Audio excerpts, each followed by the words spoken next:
The mirrors along the wall reflected the four of them from behind.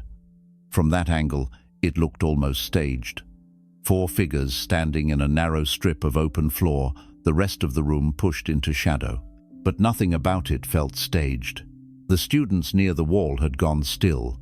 One of them held a towel in his hand and hadn't moved it in several seconds.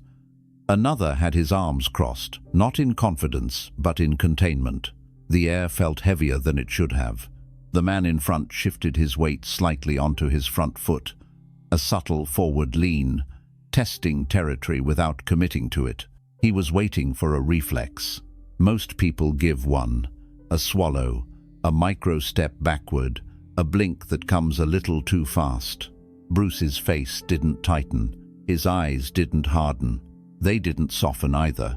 They just stayed there, focused, unhurried.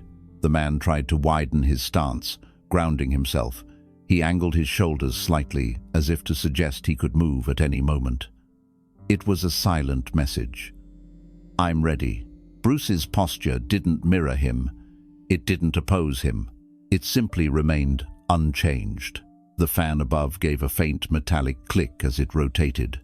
That small sound felt amplified in the quiet.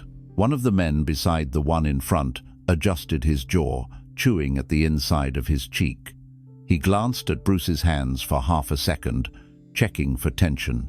There wasn't any. No curled fingers. No tightening of the forearms. Bruce's hands hung loose, almost casual. The man in front leaned in just enough that their foreheads were no more than a few inches apart. Close enough to force discomfort in most people. Close enough to invade space that normally triggers instinct. Still no blink. The human body looks for confirmation when it challenges another body. It looks for a spike in breath, a dilation of pupils, a tremor. There was no tremor. Bruce's breathing remained consistent, not shallow, not forced deep, just even. Inhale, exhale. The man's own breathing began to change first. Slightly quicker, slightly less controlled. He narrowed his eyes, trying to increase the pressure through intensity alone. Bruce didn't narrow his. He didn't widen them either. They remained steady, lids open at the same relaxed angle. A thin line of sweat formed at the man's hairline. The room wasn't particularly hot. It wasn't physical exertion. It was the effort of holding that stare. A few seconds stretched into something that felt longer. The students at the wall began shifting their focus between the two men, back and forth, waiting for the smallest sign of escalation. There was none. The man in front tilted his head slightly, as if to change the angle of dominance, as if a new perspective might produce a different result. Bruce's head didn't follow. He didn't adjust to maintain symmetry. He just stayed aligned, eyes locked, breathing steady. The proximity stopped feeling like an advantage. It began to feel exposed. When someone stands that close and shows no urgency, no reaction, the pressure reverses direction. The man's fingers twitched once at his side. He caught it and stilled them. He leaned forward another fraction of an inch, but this time it lacked conviction. It wasn't a test anymore. It was an attempt to regain control of a moment he no longer owned. Bruce didn't claim the moment. He didn't need to. He just didn't give it away. And in that narrow strip of wooden floor, under the low hum of a ceiling fan and the quiet attention of everyone watching, the space between them felt less like a challenge and more like a question, one that the other man still couldn't answer. A second passed, then another. No one shifted to fill the silence. The man in front held the stare, but now there was effort in it. It wasn't just projection anymore. It was maintenance.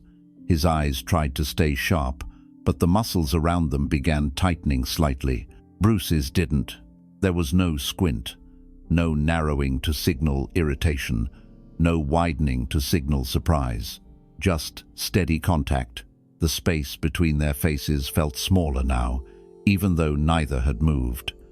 When someone refuses to adjust, the brain starts adjusting for them. It begins searching for meaning in stillness. The man's breathing shortened by half a beat, almost imperceptible, but it was there. Bruce's remained even. Inhale, exhale. The rhythm didn't change. The two men beside the one in front began to feel peripheral. They were no longer participants. They were witnesses to something they hadn't planned for. One of them shifted his foot backward a few centimeters, not enough to be obvious, just enough to redistribute weight. A wooden board creaked beneath him. Bruce didn't glance toward the sound. He didn't check the side angles. He didn't scan. He kept his eyes exactly where they were. The man in front blinked once. A normal blink. Quick, reflexive. When his eyes reopened, Bruce's were still fixed. Same intensity, same calm, no recalibration. That's when the tension changed texture. Before, it was external. Posture, proximity, a test of dominance. Now it was internal. The man in front began processing. Why isn't he reacting? Why isn't he adjusting? He tried to add subtle movement. A slight shift of the chin upward, a minor tightening of his jaw to suggest readiness. Bruce's jaw stayed relaxed. No clenching, no flexing. The man moved his shoulder forward slightly, closing the gap by less than an inch. Bruce didn't compensate. He didn't lean back. He didn't lean in. He just remained exactly where he was. The problem with holding a stare too long is that it starts reflecting inward. Instead of intimidating the other person, you begin confronting your own discomfort. The man swallowed. It was small, but visible. His throat moved. Bruce's didn't. Another blink from the man, slightly slower this time. The kind that happens when the eyes begin to dry out from forced focus. Bruce still hadn't blinked. The fan above made another faint metallic click. Someone at the wall shifted and exhaled quietly, then caught himself. The man in front began adjusting his stance again. His back foot turned slightly outward. It looked casual. It wasn't. It was a preparation to move. Not forward, but backward, if needed. Bruce's feet remained planted without looking planted. No rigid grounding, no dramatic stance, just balanced. Neutral. The man tried one more layer of pressure. He leaned his head closer, bringing his forehead within inches, close enough to break most people's composure. Bruce's eyes didn't flick down, didn't flick up, didn't search for escape. They stayed locked. At this point, the stare wasn't aggressive. It was patient, and patience in close proximity feels different. It doesn't rush, it doesn't threaten, it waits. The man's fingers flexed once more at his sides. He curled them into fists for half a second, then released them. He was looking for a crack, a blink, a breath hitch, a tightening of shoulders. There was none. The two men beside him began to feel exposed, standing that close. Their bodies angled slightly away from the center, without them realizing it. The triangle formation softened. Bruce didn't change. His breathing remained the only steady rhythm in the space. Inhale, exhale, no blink. And as seconds stretched past what felt socially acceptable, the question in the room stopped being whether Bruce would react. It became how long the others could stand there without one. The silence had changed shape. It was no longer a challenge. It was endurance. The man in front felt it first. The effort of holding eye contact without gaining anything from it. Usually, a stare produces something tension in the other person's face, a micro step back, a tightening in the shoulders. He had received none of that. Bruce's eyes were still there. Calm, open, unblinking. The man tried to reassert control through stillness of his own. He froze his posture deliberately, locked his jaw, flattened his lips. He was trying to show that he could hold it too. But holding something deliberately is different from simply being still. His neck muscles began to tense, a faint cord showing just beneath the skin. His breathing shifted again, shorter inhales now, through the mouth instead of the nose. Bruce's breath remained invisible. Slow, even. The man's eyes flicked again, almost against his will. A half-second glance toward Bruce's shoulder, then back up. It was instinct, looking for movement cues. There were none. A thin sheen of sweat now sat across his forehead. He ignored it, let it gather. One of the men beside him cleared his throat softly. Not loud, just enough to release pressure from his chest. He adjusted his stance again, heels scraping lightly against wood. The sound felt amplified. Bruce didn't acknowledge it. He didn't track side movement. He didn't look for threats. His focus didn't break.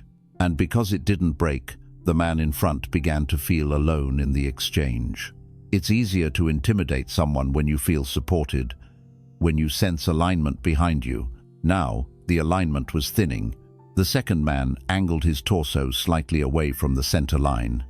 It was subtle. He probably didn't realize he'd done it, but his body had stopped leaning forward. The third man shifted weight backward by inches, not retreating, just easing pressure off the front foot. The circle wasn't tight anymore. It had loosened without announcement. The man in front tried to recover the momentum. He straightened slightly, raising his chin another fraction. The movement was small but intentional, a signal meant to reclaim height. Bruce didn't mirror it. He didn't compete for vertical space. He remained level, eye contact unbroken, no blink. The man's eyes began to feel the strain, tiny dryness forming at the corners. The natural reflex to blink grew stronger. He resisted it. Resisting a reflex takes energy. Bruce wasn't resisting anything. That difference became visible. A faint tremor passed through the man's lower eyelid, almost imperceptible, the kind that only appears when someone is forcing control. He blinked again, longer this time. When his eyes reopened, Bruce's were still steady, same depth, same stillness, no satisfaction in them, no aggression, just presence. The man's shoulders dropped slightly, not in surrender, but in recalibration. He inhaled deeper now, trying to reset his breath. It didn't help. The pressure he'd intended to project was now bouncing back at him. Standing that close without a reaction becomes uncomfortable. It forces self-awareness. It forces you to feel your own heartbeat. His heartbeat had quickened. Bruce's pulse, if it had changed at all, didn't show. One of the observers near the mirror shifted his weight and folded his arms tighter. The energy in the room had turned inward. Everyone was waiting for something. The man in front glanced, just briefly, toward the others at his side. Half a second. That was enough. He had broken alignment. When he looked back, Bruce hadn't moved, not even a fraction, and he still hadn't blinked. The distance between them now felt different, not physically larger, but psychologically altered. The man realized something he hadn't intended to realize. He wasn't controlling the moment. He was trapped inside it. He adjusted his footing again, this time more noticeably. His back heel lifted, then settled, a preparation to step, not forward, just in case. Bruce didn't close distance. He didn't increase pressure. He didn't take advantage. He simply stood there, breathing steady, eyes open, unblinking. And for the first time since stepping forward, the man felt the urge not to attack, not to escalate, but to create space. Because standing there any longer meant continuing to test himself, and he was no longer sure he wanted to. The urge to step back came before the step itself. It showed first in the man's hips. A slight shift of weight toward his rear leg, not enough for anyone to call it retreat, just enough to prepare for one. He tried to mask it by adjusting his shoulders again, rolling them once, as if loosening up. Bruce didn't react to the adjustment. He didn't lean in to capitalize. He didn't lean out to signal relief. He remained where he was, balanced without looking anchored. The man tried one final test. He let his shoulder drift forward, brushing lightly against Bruce's chest. Not hard, just contact. A small intrusion meant to provoke a physical correction. Bruce absorbed it without absorbing it. He didn't stiffen. He didn't reclaim space. He didn't correct posture. He didn't blink. The contact felt unfinished. like pushing against something that didn't push back and didn't give way either. The man's shoulder stayed there for half a second longer than necessary. Then he pulled it back. Not quickly, not dramatically, just back. That half-second linger told more than the push itself. The two men beside him felt the shift immediately. Their bodies were no longer angled forward. Their toes were no longer pointed directly at Bruce. The line had broken. One of them looked briefly at the floor, then back up, not to challenge, to measure. Bruce's gaze hadn't moved. No narrowing, no tension gathering behind the eyes, just steady attention. The room's silence was no longer sharp. It had softened, but not comfortably. It felt like a held breath that no one wanted to own. The man in front inhaled deeply now, filling his chest in a way that suggested reset. His shoulders rose slightly with it. Bruce's chest rose in a smaller, quieter rhythm. Inhale, exhale, no change in pace. The man blinked again, this time slower. A natural blink, but longer than before. When his eyes reopened, the stare felt different. Not because Bruce had changed, but because he hadn't. The man's jaw unclenched without him realizing. His lips parted slightly as he exhaled. He had run through every subtle tactic he could use without escalating into something physical. Proximity, posture, contact, stare. None of it had produced the reaction he expected. The cost of continuing now was rising. If he stayed, he would have to escalate, and escalation would mean risk. Bruce wasn't signaling escalation. He wasn't inviting it. He wasn't avoiding it either. He was simply present. That neutrality made the next move unclear. The man shifted his back foot fully now. A clean half-step backward, small, controlled, but undeniable. The wooden floor gave a faint sound under his heel. He didn't look away immediately. He tried to hold eye contact as he stepped back, as if to pretend it was repositioning. Bruce's gaze followed the exact same vertical line. No widening, no tightening. The space between them increased by inches.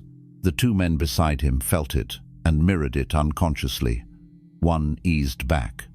The other turned his shoulders slightly more toward the side. The triangle dissolved into something looser. No one announced the change. No one commented. Bruce remained exactly where he had been from the start. Same stance, same breathing, same unbroken stillness. He didn't advance into the space that had opened. He didn't chase it. He didn't adjust his feet to reclaim center. He simply allowed the distance to exist. And that allowance made it final. The man in front gave one last look, shorter this time, not searching for weakness, just confirming something to himself. Then he stepped back, another half step. Not far, just enough that their shoes no longer almost touched. The tension that had filled the narrow strip of floor thinned, shoulders lowered, hands relaxed. The fan's hum returned to being just background noise. Bruce blinked once, slow, unremarkable, and in that blink, the moment ended without anyone saying it had ended. The space that opened between them stayed open. No one rushed to fill it. The man who had stepped back adjusted the hem of his shirt. A small, unnecessary movement. His body language had changed from projection to maintenance. He wasn't trying to intimidate anymore. He was trying to normalize what had just happened. One of the others shifted fully out of the line, not dramatically, just enough that he was no longer directly aligned with Bruce. His shoulders turned toward the mirror, as if the reflection suddenly required attention. The third man rubbed the back of his neck briefly, a casual gesture on the surface, a release underneath. Bruce remained still. He didn't reclaim ground. He didn't step forward to assert anything. He didn't nod. He didn't smirk. He didn't change expression at all. His breathing stayed slow. Even. Inhale. Exhale. The tension didn't snap. It thinned gradually, like air leaking from a room through an unseen crack. The man in front glanced to his side, just briefly. Not for instruction, not for approval. Just checking orientation. That glance was enough. It broke the final thread of the confrontation. When he looked back, the intensity was gone from his eyes, not replaced by fear, not replaced by anger, just reduced. He took another step back, this one easier than the first. The wooden floor sounded again under his heel. This time, no one pretended it was repositioning. It was distance. The other two followed with small movements of their own. A step here, a turn of the torso there. The tight formation dissolved into three separate figures. Bruce still hadn't moved his feet. The mirrors reflected the new spacing. What had been compressed now looked ordinary. The room felt larger than it had a minute earlier. One of the students at the wall finally shifted fully, lowering his arms. Another let out a breath he hadn't realized he was holding. No applause, no commentary, no words exchanged. The man who had initiated the pressure rolled his shoulders once more and looked down at the floor for a second. Not in submission, in recalibration. He had expected something. A flinch, a blink, a tightening of posture. He had built his approach around the idea that a reaction would come. When it didn't, the equation changed. People are trained, even unconsciously, to read signals. A blink can mean processing stress. A glance away can mean searching for exit. A tightening jaw can mean preparation. Bruce had given none of those signals. Not aggression, not fear, just stillness. Stillness without rigidity. Calm without softness. That combination leaves very little to push against. The brain prefers patterns. It prefers predictable feedback. When it encounters none, it hesitates. Hesitation grows in silence. And in that hesitation, stepping back becomes the safest option. Bruce finally shifted his gaze, but not toward them. He looked past them, toward the open space of the room. Not dismissive, not triumphant, just neutral. The three men drifted further toward the side of the floor, no longer forming a line. The edge of the confrontation faded into normal spacing. Bruce blinked again, a natural blink this time, nothing symbolic about it. Then he adjusted his stance slightly, not to claim territory, but to relax. The moment had ended the way it began, quietly. He hadn't threatened them. He hadn't warned them. He hadn't chased them when they created distance. They simply decided, one after the other, that standing that close without a reaction was no longer worth it. And so they didn't stand there anymore.